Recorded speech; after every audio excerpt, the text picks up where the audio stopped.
Question number 9. Use the formula to evaluate the following. Part number 1 है 25a square minus 10a plus 1 when a is equal to 1/5. हम इसे solve करते हैं. हमारे पास 25a square है तो 5 का स्क्वायर 25 होता है और साथ में a स्क्वायर है.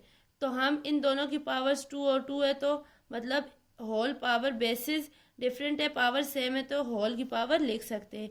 -10a प्लस 1 का स्क्वायर 1 ही हो जाता है. ठीक है, फार्मूला यूज करते हैं. a square -2ab plus b square is equal to a minus b whole का स्क्वायर. अब देखें a हम ले लेते हैं. a is equal to 5a and b is equal to 1. तो a की जगह 5a पुट करते हैं और b की जगह 1 पुट करते हैं. a आ जाएगा 5a का square -2 into 5a into b1 plus 1 का square is equal to 5 into a हमारे पास है 5a माइनस 1 होल का स्क्वायर. ये a है 5a माइनस 1 होल का स्क्वायर. अब जो हमारे पास a की वैल्यू हमें क्वेश्चन में गिवन है 1/5 ये दी हुई है. ठीक है, तो यहाँ पे पुट करते हैं 5 इंटू 1/5 माइनस 1 होल का स्क्वायर. नोमिनेटर और डिनोमिनेटर में चीज सेम है तो ये कटिंग आउट हो जाएगा. 5 1 जार 5 5 1 जार 5. 1 माइनस 1 होल का स्क्वायर इज इक्वल टू 0 का स्क्वायर और 0 का स्क्वायर इज इक्वल टू 0. ये हमारे पास इसका आंसर है. क्वेश्चन नंबर 8 का पार्ट नंबर 2 है. 4a प्लस बी होल का square minus 20a plus b plus 25 को 5 का स्क्वायर लिख सकते हैं और 4 को 2 का स्क्वायर, और ये मैंने एज अ होल फॉर्म लिख ली है. अब हम फार्मूला लिखते हैं. a square minus 2ab plus b square is equal to a minus b whole का स्क्वायर. अब 2 इंटू a प्लस बी को हम a कह देते हैं और 5 को b कह देते हैं. तो इस फार्मूले में पुट करते हैं 2 into a plus b whole का स्क्वायर माइनस 2 इंटू ये वाली वैल्यू दोबारा से आ जाएगी. a की वैल्यू है 2 into a plus b and b की वैल्यू हमारे पास है 5 प्लस 5 का स्क्वायर. अब ये हमारे पास किसके इक्वल होता है? a माइनस बी होल का स्क्वायर.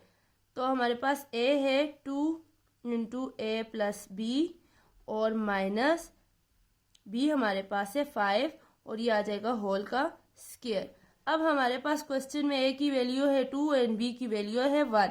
ये पुट करते हैं 2 इंटू 1 प्लस 2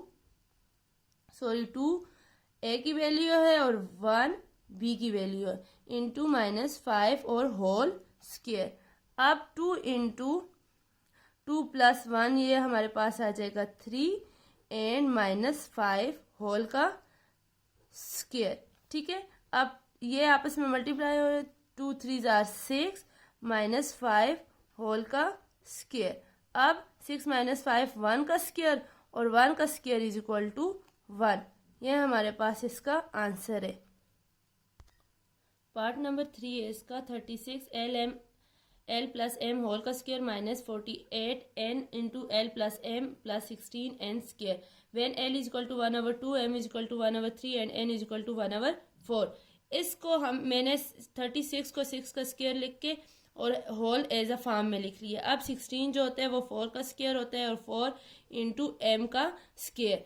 अब दोबारा से यही वाला फार्मूला यूज करते हैं. a square minus 2ab plus b square is equal to a minus b whole का स्क्वायर.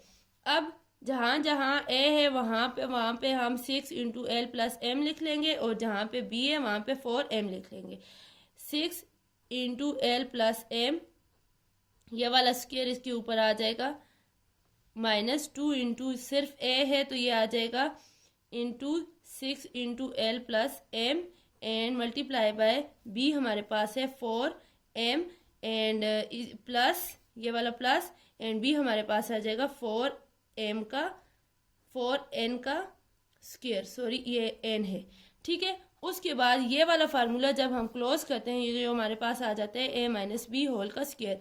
ए हमारे पास है 6 into l plus m and minus b हमारे पास है 4n और होल का स्क्वायर।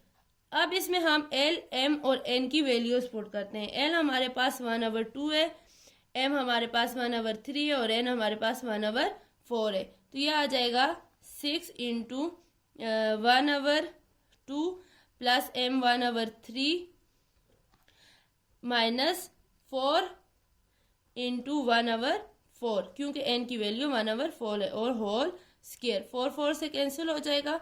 6 क्रॉस मल्टीप्लिकेशन से करते हैं तो ये आ जाएगा 3 + 2 divided by 3 2s are 6 and minus 1 whole का स्क्वायर। ठीक है, अब ये आ जाएगा हमारे पास 6 6 से cancel, 3 + 2 is equal to 3 + 2 5 and minus 1 whole का स्क्वायर। तो ये हमारे पास आ जाएगा 4 का, 5 में से 1 निकाले 4 का स्क्वायर और 4 4s आर 16। यही हमारे पास आंसर है।